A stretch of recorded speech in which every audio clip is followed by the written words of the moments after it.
Hello students, now we have to start our chapter that is development. Okay? तो अभी तक हमने क्या देख लिया था कि किसी भी कंट्री के या स्टेट के डेवलपमेंट के लिए इनकम एक इम्पॉर्टेंट क्राइटेरिया है, लेकिन इम्पॉर्टेंट ही एक इम्पॉर्टेंट क्राइटेरिया नहीं है, है ना। इम्पॉर्टेंट क्राइटेरिया तो है पर अकेला क्राइटेरिया नहीं है। इसके अलावा हेल्थ एंड एजुकेशन, इनको भी हमने देखा था कि they are also very important. ठीक है, तो ये जो क्राइटेरिया है ये कौन फिक्स करता है और किस तरीके से ये मेजर किया जाता है कि कौन सी कंट्री डेवलप्ड है और कौन सी अंडर डेवलप्ड और डेवलपिंग है। इसके लिए आज हम पढ़ेंगे अबाउट ह्यूमन डेवलपमेंट रिपोर्ट। ठीक है, जो हमें बताएगी कि भाई कंट्रीज जो हैं वो किस तरीके से डेवलप्ड हैं या डेवलप नहीं है, उन्हें और वर्क करना है फॉर देयर डेवलपमेंट। ठीक है, तो हम ये कंपैरिजन तो आज करेंगे, पर वो कंपैरिजन करने से पहले हम देख लेते हैं हेल्थ के बारे में, क्योंकि हेल्थ क्या था, it's also an important factor. हमने देखा इन्फेंट मोर्टेलिटी रेट यानी 0 से लेकर के 1 ईयर तक के बच्चों की डेथ अगर ज़्यादा होती है, इसका मतलब उस कंट्री या स्टेट में हेल्थ फैसिलिटी अच्छी नहीं है। अब अगर हम बड़ों में बात करें तो बड़ों में हम किस तरीके से मेजर करेंगे कि पर्टिकुलर पर्सन की हेल्थ सही है या नहीं। इसके लिए बॉडी मास इंडेक्स, इसको हम कैलकुलेट करते हैं। ठीक है, इसको हम बोलते हैं BMI। ठीक है, शॉर्ट में BMI भी बोलते हैं। ये आप साइंस में पढ़ते हो शायद, है ना, बॉडी मास इंडेक्स के बारे में आप साइंस में पढ़ते हो प्रॉपरली। ठीक है, तो यहाँ पर हम क्या करेंगे कि किसी भी व्यक्ति का वेट पहले लेंगे, लेकिन वेट किस में होगा, इन केजी। ठीक है, किलोग्राम में वेट लेंगे, और हाइट किस में लेंगे, मीटर में। ठीक है, अधिकतर हम हाइट कैसे देखते हैं कि भाई 5 फुट 4 इंच, है ना, 6 फीट का है। यहाँ फीट में नहीं लेना, यहाँ किस में लेना है, हाइट मीटर्स में लेना है। उसके बाद हम वेट को डिवाइड करेंगे हाइट स्क्वायर से। समझते हो ना, स्क्वायर है ना, हाइट इंटू हाइट। तो इसको करने के बाद क्या आ जाएगा, हमारा बॉडी मास इंडेक्स आ जाएगा। ठीक है, यानी हमारी जो बॉडी है यानी हमारी जो हेल्थ है वो हमारी हाइट के हिसाब से सही है या नहीं है। अगर नहीं सही है तो we have to work on it. ठीक है, तो कैसे पता चलेगा सही है या नहीं है, तो यहां हम देखेंगे कि अगर BMI 18.5 से कम आता है तो इसका मतलब क्या है कि व्यक्ति की हेल्थ जो है वो सही नहीं है, अंडर नरिश्ड है। अंडर नरिश्ड मतलब it's not up to the mark. ठीक है, यानी BMI कितना आना चाहिए, it's should be more than 18.5। ठीक है, वहीं पर अगर BMI ज़्यादा आता है, किससे ज़्यादा, 25 से ज़्यादा। ठीक है, तो अगर 25 से ज़्यादा आता है तो क्या हो जाएगा, दैट पर्सन इज ओवरवेट। ठीक है, बॉडी मास, इसको सही कर लेना बेटा, बॉडी मास, है ना। तो अगर BMI 25 से ज़्यादा आता है, इसका मतलब क्या है, पर्सन ओवरवेट है, यानी उसकी हाइट के हिसाब से उसका वेट ज़्यादा है। हाइट को तो हम कंट्रोल नहीं कर सकते, है ना, ना बढ़ा सकते ना घटा सकते। हम क्या कर सकते हैं, we can control our weight, उसको हम बढ़ा सकते हैं और उसको हम घटा भी सकते हैं। तो अगर वेट कम है तो we have to work on it, उसके हिसाब से हमें फूड सप्लीमेंट्स, कैलोरीज ये लेनी होंगी। और अगर ज़्यादा है तो we have to do more exercise, yoga to control the BMI। ज़रूरी है बच्चे, क्यों ज़रूरी है BMI, for a healthy life. ठीक है, तभी तो क्या होगा, हमारी कंट्री हेल्थ स्टेटस में भी आगे आ जाएगी।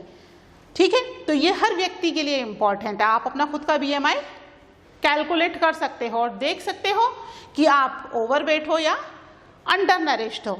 और अगर ये दोनों नहीं हो, यानी आपकी हाइट और हेल्थ का जो बॉडी मास इंडेक्स है वो 18.5 से 25 के बीच में आ रहा है, then you are a fit person.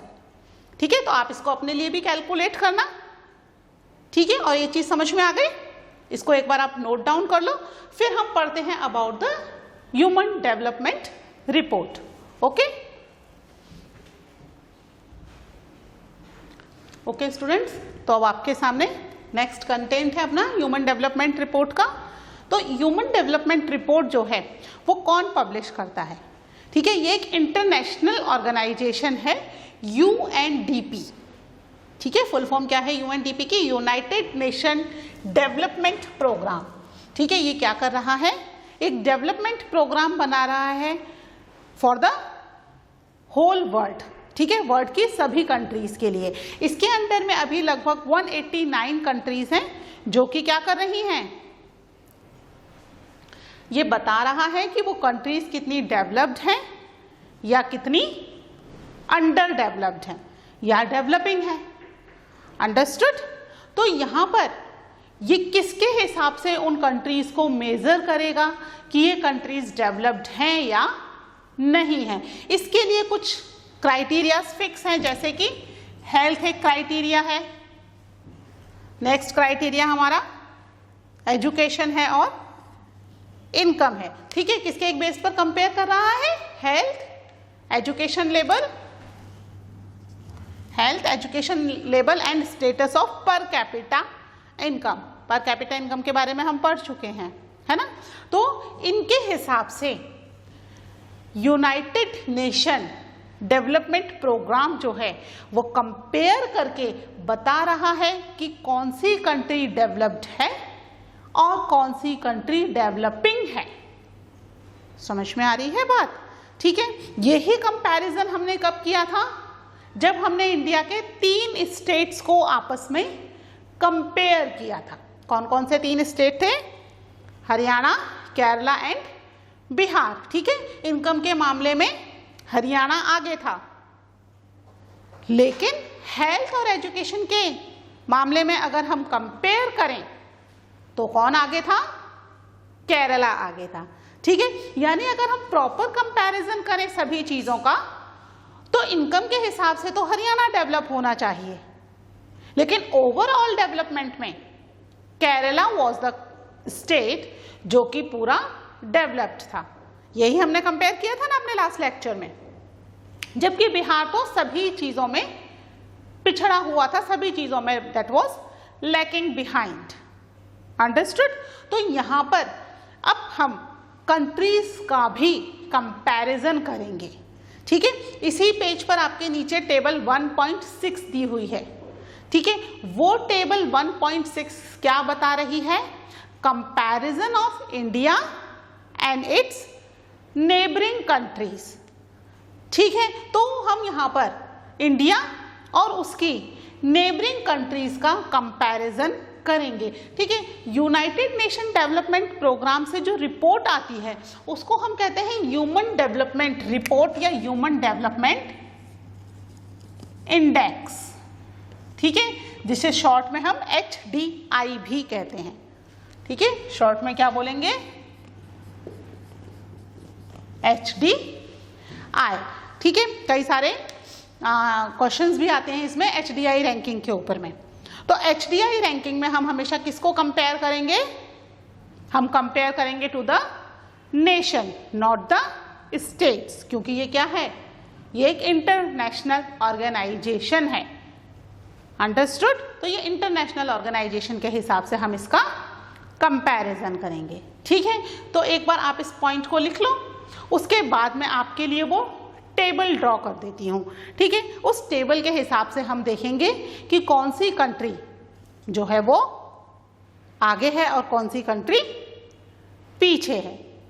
ठीक है, according to that we will compare them. Understood? तो आप इसको एक बार नोट डाउन कर लो, उसके बाद हम देखते हैं ह्यूमन डेवलपमेंट इंडेक्स। ओके, एक बार नोट करो।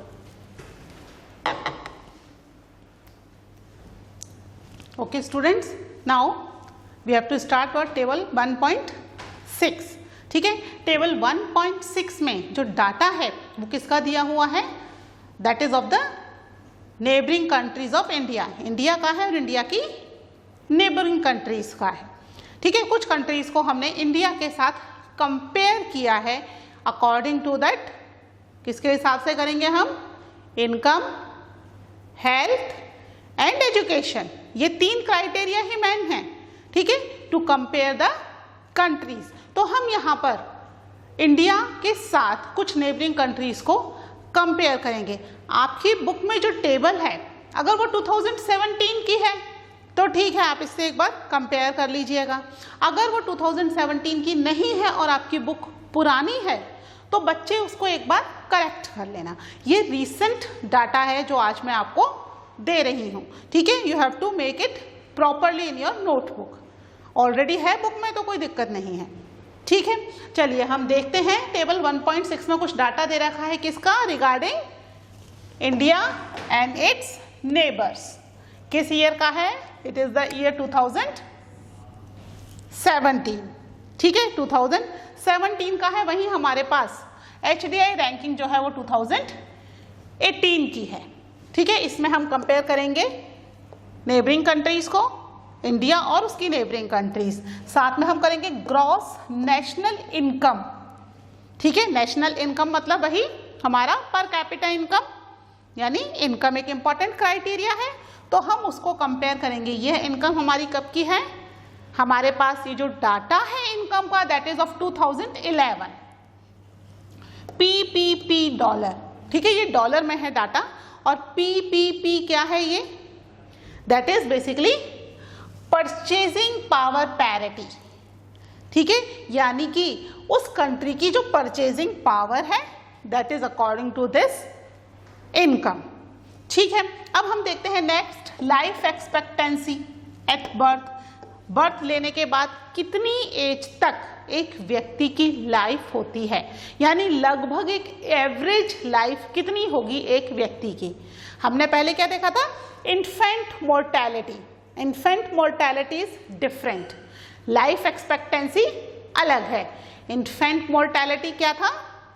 That is age of a child, है ना, 0 से 1 ईयर तक के कितने बच्चे सरवाइव कर पाते हैं और कितने बच्चों की डेथ हो जाती है। That was life expectancy, sorry that is infant mortality rate.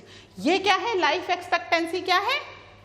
कि एक व्यक्ति कितनी एवरेज लाइफ जीता है, ठीक है, कि लगभग इतनी एज तक एक व्यक्ति रहता ही है। इस कंट्री के लोग इतनी एज तक रहते ही हैं जिंदा, ठीक है। फिर नेक्स्ट है mean years of schooling of people age 25 and above, यानी कि हायर एजुकेशन 25 ईयर्स तक अगर पहुंच जाते हो तो हायर एजुकेशन ही कर रहे हो, यानी हायर एजुकेशन तक कितने बच्चे पहुंच पाते हैं।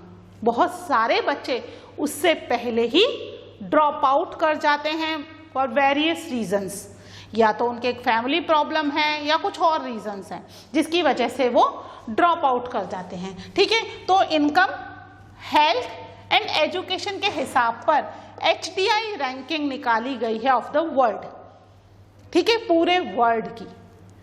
वर्ल्ड से मतलब है कि जो कंट्रीज UNDP में रजिस्टर्ड हैं या उसकी मेंबर हैं। कितनी कंट्रीज हैं आज की डेट में?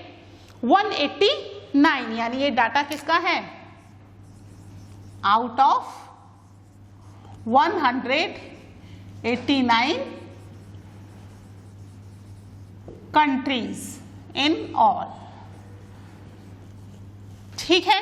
189 कंट्रीज का ये डाटा हमारे पास है। तो अब हम इसको कंपेयर करेंगे। तो इंडिया में अगर इंडिया और उसकी नेबरिंग कंट्रीज में अगर हम देखें तो इंडिया से ज़्यादा हर चीज़ में श्रीलंका आगे है। अब चाहे वो इनकम हो, श्रीलंका की इनकम कितनी है?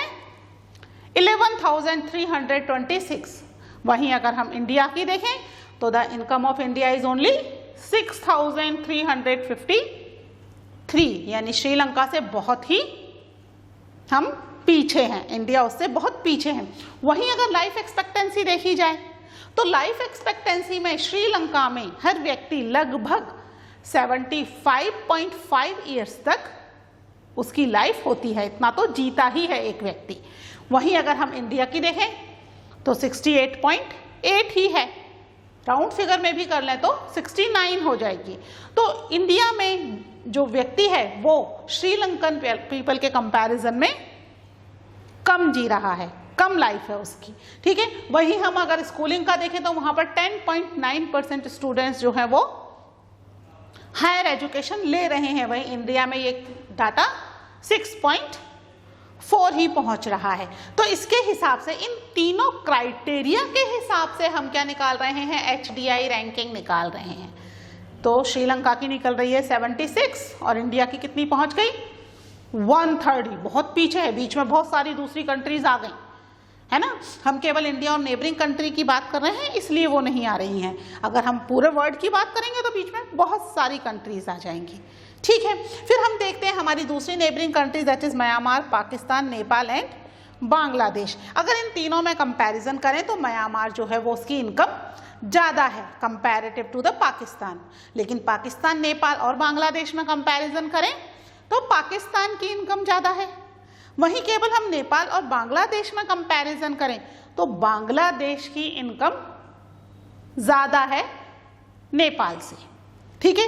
ये केवल इनकम का कंपैरिजन है, लेकिन इनकम ही अकेला क्राइटेरिया नहीं है, दैट वी नो। तो फिर हम देखते हैं लाइफ एक्सपेक्टेंसी। तो म्यांमार और पाकिस्तान की लाइफ एक्सपेक्टेंसी में बहुत ज़्यादा फर्क नहीं है, 66.7 और 66.6, तो कोई बहुत ज़्यादा डिफरेंस नहीं है। लेकिन नेपाल और बांग्लादेश की लाइफ एक्सपेक्टेंसी इससे आगे है ना। नेपाल में 70.2 है, वहीं पर बांग्लादेश में 72.8, यानी ये तो इंडिया से भी आगे है लाइफ एक्सपेक्टेंसी में, यानी इनकी हेल्थ फैसिलिटीज इंडिया से भी अच्छी है। सेकंड नंबर पे अगर हम देखें हेल्थ फैसिलिटी के मामले में तो बांग्लादेश जाता है, ठीक है। फिर हम नेक्स्ट देखते हैं स्कूलिंग यानी लिटरेसी रेट के हिसाब से भी इन चारों कंट्रीज का कंपैरिजन करें, श्रीलंका और इंडिया को छोड़ देते हैं, म्यांमार, पाकिस्तान, नेपाल और बांग्लादेश का कंपैरिजन करें तो बांग्लादेश इसमें भी आगे है ना। उसके बाद नेक्स्ट पहुंच रहा है पाकिस्तान, उसके बाद म्यांमार और नेपाल लगभग सेम पोजीशन पर हैं। तो उसके हिसाब से अब क्या आ जाएगी, रैंकिंग आएगी, ठीक है। म्यांमार की इनकम ज़्यादा है लेकिन उसकी कौन सी आ रही है रैंकिंग, 148, ठीक है। तो हम रैंकिंग देख लेते हैं। श्रीलंका की रैंकिंग हो रही है यहाँ पर 1, ठीक है, 130 है। तो इंडिया की रैंकिंग हो गई 2, ठीक है। अब अगर कंपैरिजन करें तो बांग्लादेश की इनकम कम है ना, लास्ट सेकंड हाईएस्ट है इन 6 कंट्रीज में, लास्ट सेकंड हाईएस्ट है। लेकिन लाइफ एक्सपेक्टेंसी और लिटरेसी ज़्यादा होने की वजह से नेबरिंग कंट्रीज में ये किस नंबर पर खड़ा हो गया है, 3rd नंबर पे खड़ा हो गया है। क्यों खड़ा हुआ है, इनकम के अलावा एजुकेशन और हेल्थ में ये बाकी कंट्रीज से आगे है ना। तो सारे क्राइटेरियाज को देखते हुए बांग्लादेश जो है वो कहाँ पर पहुँच गया है, 3rd पोजीशन पर आ गया है। वहीं हम नेक्स्ट देखें तो म्यांमार 4th है, नेपाल 5th है और पाकिस्तान इनकम ज़्यादा होने के बावजूद भी सबसे लास्ट पोजीशन पर पहुंच गया है, ठीक है। इन दोनों के कंपैरिजन में इनकम ज़्यादा है लेकिन एजुकेशन और लाइफ एक्सपेक्टेंसी में वो इतना आगे नहीं है, जिसकी वजह से उसकी रैंकिंग क्या हो गई है, डाउन हो गई है, ठीक है। तो ये जो है इनकी रैंकिंग है, ये किसके हिसाब से है, human development report 2018, UNDP, United Nation Development Programme, न्यूयॉर्क, ठीक है। इसका ऑफिस यहाँ पर है, हेडक्वार्टर। तो उसके हिसाब से ये रैंकिंग दी गई है। हमने केवल अपनी इंडिया और नेबरिंग कंट्रीज की ली है। इसने कितनी कंट्रीज की रैंकिंग दी है, टोटल 189 कंट्रीज की रैंकिंग दी है। तो आउट ऑफ 189 कंट्रीज ये रैंकिंग इंडिया और नेबरिंग कंट्रीज की है, जिसमें इंडिया बहुत ही पीछे है, 130 पोजीशन पर है। क्यों है इतना पीछे, इनकम भी कम, लाइफ एक्सपेक्टेंसी, एजुकेशन, हर चीज में वो क्या हो रहा है, पीछे हो रहा है, ठीक है। तो इसमें क्या करना पड़ेगा इंडिया को, it has to be developed हर चीज में, चाहे वो इनकम हो, चाहे हेल्थ हो, चाहे एजुकेशन हो, हर चीज में उसे अपना डेवलपमेंट करना जरूरी है। अगर नहीं कर पाता है तो रैंकिंग इतनी पीछे रहेगी। हम केवल नेबरिंग कंट्रीज की बात कर रहे हैं तो भी इंडिया सेकेंड नंबर पे आ रहा है ना। श्रीलंका और इंडिया की रैंकिंग में बहुत ज्यादा फर्क है, 76 130, 50 रैंकिंग से भी ज्यादा का डिफरेंस आ रहा है यहां पर, है ना। यानी श्रीलंका बहुत ही आगे है, ठीक है। तो now you have to prepare this table. एक बार अच्छे से पूरा डाटा पढ़ लेना बच्चों, एग्जाम में इसमें ऑब्जेक्टिव टाइप क्वेश्चंस करके भी आ सकते हैं और मेन क्वेश्चन में भी आपसे कंपैरिजन पूछा जा सकता है कि भी कंपेयर करिए इंडिया और इट्स नेबरिंग कंट्रीज को कि कौन क्यों आगे है। तो हमें बताना पड़ेगा भाई श्रीलंका हर चीज में ही आगे है, वहीं Bangladesh, Nepal, Pakistan.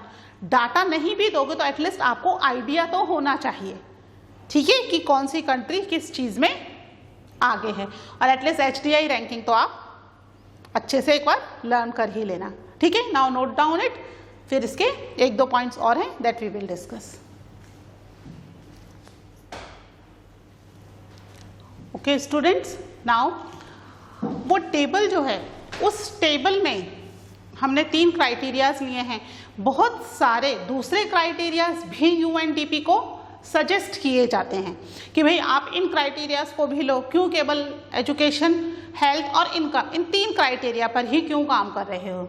You can take other criterias also, ठीक है, लोगों के वेलबींग के लिए और दूसरे क्राइटेरियाज भी इंपॉर्टेंट हैं, बट यहाँ पर अभी तक 3 ही क्राइटेरियाज लिए गए हैं, ठीक है। तो यहाँ पर इनके इम्प्रूवमेंट के लिए कि भाई HDI जो कैलकुलेशन कर रहा है, किसकी कैलकुलेशन कर रहा है HDI, ह्यूमन डेवलपमेंट इंडेक्स, कि भाई कंट्रीज कौन सी कंट्री कहाँ स्टैंड कर रही है, ठीक है, अभी हमने निकाला ना टेबल में।